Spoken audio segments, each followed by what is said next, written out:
Yo fam, this BDF44 coming at you with another video. I'm laughing right now because Danny Green just got paid $10 million a year to play in Philadelphia. He's got a 2-year, $20 million deal. Congratulations to him and his family. But I'm sitting here thinking, Dennis Schröder, you need to hire his representation. That's who you need behind you. Seriously, you need to hire those guys, because those guys know how to get their clients paid.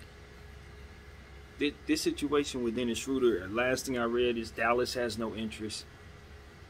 Everything that I'm reading is no interest. No team wants this individual on their team. It is one of the more sad free agency stories, that you'll see, because at the end of the day, as I've said on this channel maybe twice now, I haven't heard a thing from Dennis Schröder, the person. And that's who I don't know who you want to hear from. I don't think he needs to speak on this free agency at all right now, but it would be nice if all of this talk about what it is that he wanted would have come from his mouth. That notion I cannot shake that. It just don't sit right with me. It's sort of like the question about, I don't want to take this into something that's not, but like asking for receipts, you know what I mean, in regards to what it is that you're talking about. It's like when someone brings something to you, it's like, well, where's the proof? His talks of wanting $120 million, wanting $100 million, wanting $150 million. I have not heard him say that, nor have I heard any of his representatives speak up on his behalf, saying I value myself this way. All I've heard was the reports of him wanting certain things, and then obviously seeing the results of this taking place as it's being reported.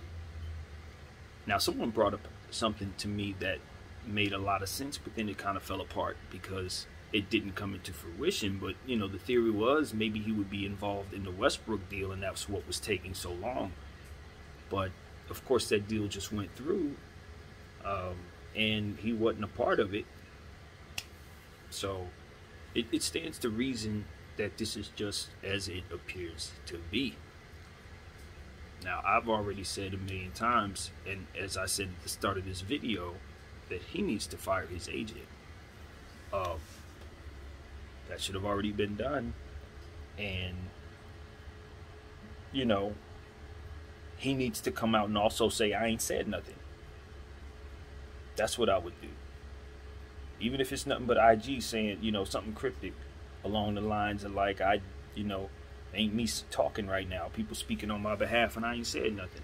That's what you need to be expressing. At least so that people can stop making it seem like you're still in denial about what it is that you're worth even now.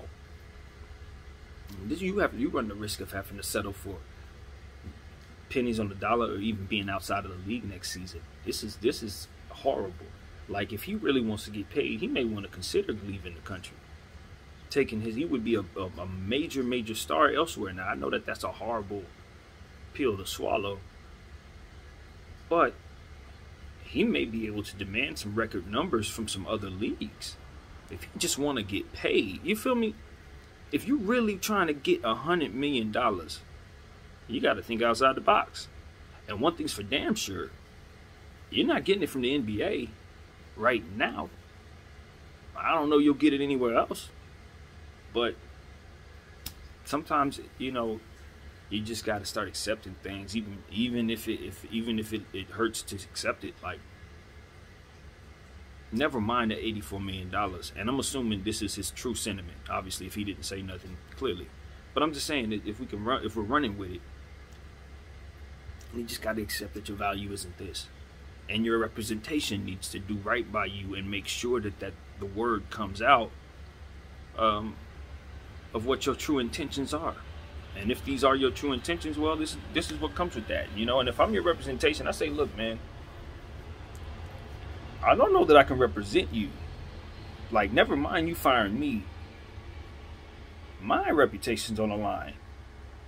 when I take on a client that's asking for something that's way out of his reach, obviously people are gonna start looking at me when the situation falls apart. What kind of professional am I to be advising him this way? And if he's going about this without taking my advisal, then it kind of nullifies the pay in a way, because now the word is that I got clients that just don't give a damn about what it is that I'm ultimately paid to do. I don't know if that's a good thing at all, to be honest with you.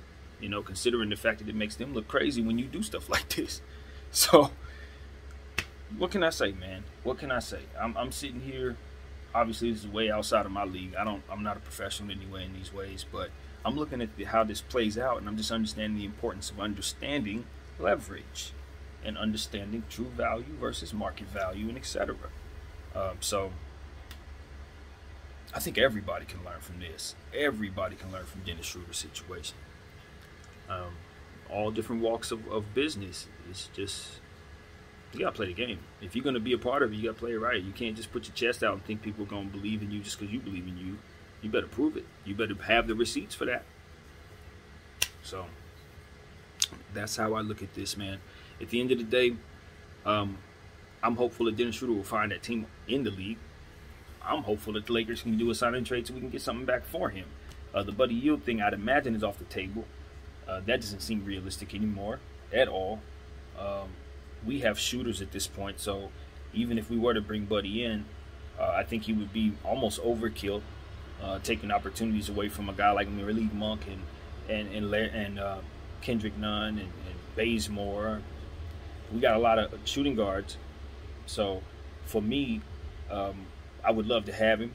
Certainly, if we can make the trade for him, I'll bring him in without even thinking twice about it and be happy about it. But if we don't bring him in, I think that we're still in a good position to help ourselves by filling that roster spot with a different position that we may need more so than what he provides at this point.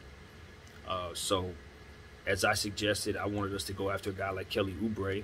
I know that that's not necessarily what people consider realistic. He would have to take a historic type of pay cut to be a part of this team.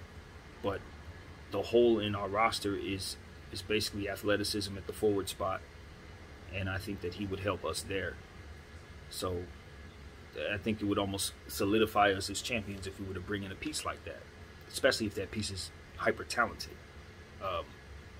And what we're going up against in the Brooklyn Nets, it would be wise to try to stack the deck as high as possible, in my opinion.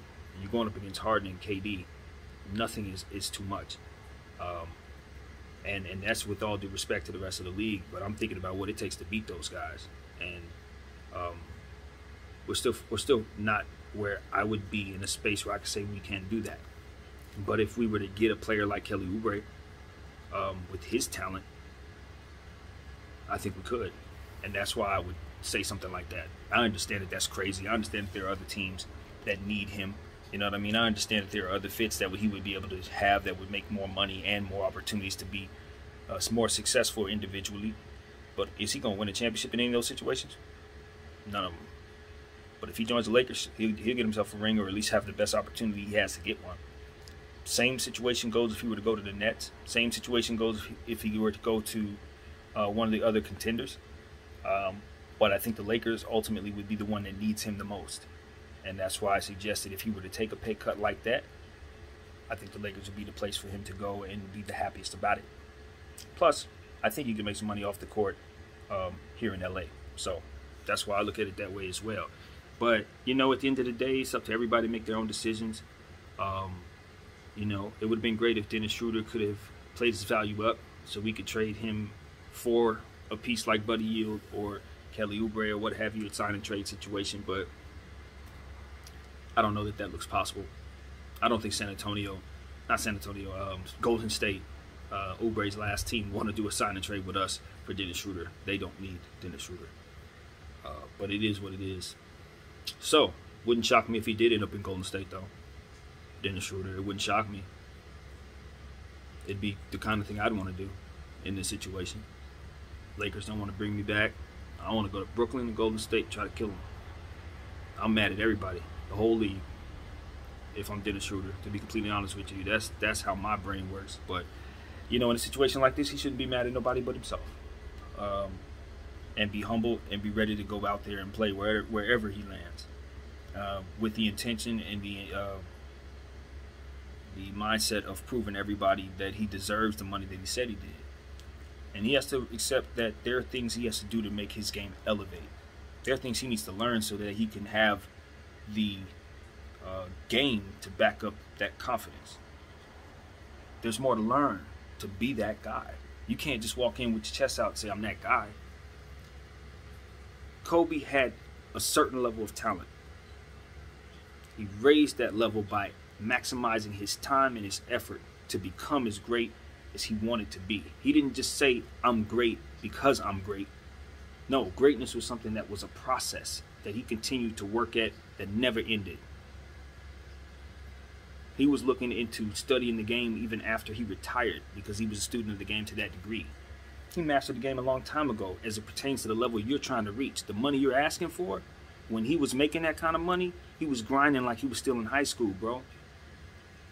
You can't just put your chest out and say, I deserve this because I feel like I'm good and I've proven to everybody that I'm a pro. That don't make you no $150 million player. So that's all I got to say about that. My name is BDF44. I think at this point, I'm just hopeful that everybody's learning. I am. Thank y'all for watching. Peace.